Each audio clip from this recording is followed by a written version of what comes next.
Today marks 1 week since the U.S. and Iran agreed to a ceasefire. Well, now the Secretary of State is trying to broker a ceasefire between Israel and Lebanon. Julie Ainsley reports from Washington, D.C.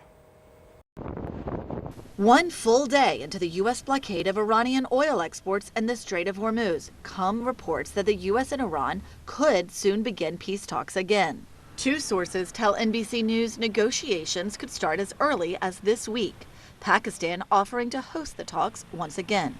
Discussions broke down last weekend over the main U.S. demand. What the President of the United States has said is, number one, Iran can never have a nuclear weapon. So all of our red lines flow from that fundamental premise. A source says the U.S. wanted Iran to suspend enriching uranium for 20 years. Iran reportedly agreed to just 3 to 5 years. The other stumbling block, the Strait of Hormuz. The U.S. wants free-flowing transit through the waterway, but Iran has controlled the channel since the war started and wants to keep it. With oil tankers at a standstill, the cost of oil has surged, leading to skyrocketing gas prices. On Capitol Hill, lawmakers are back from recess, and Democrats say the war is costing Americans in more ways than one. Donald Trump is leading our troops into a literal minefield abroad and leading American families into an economic minefield here at home.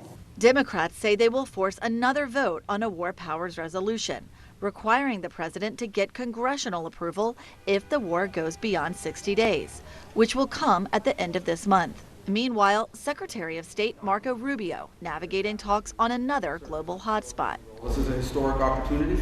Israel has been bombing Hezbollah sites in southern Lebanon for weeks, trying to put an end to the terrorist group which has targeted Israel for decades. But Israel's bombs have killed more than 1,000 Lebanese, according to the government there.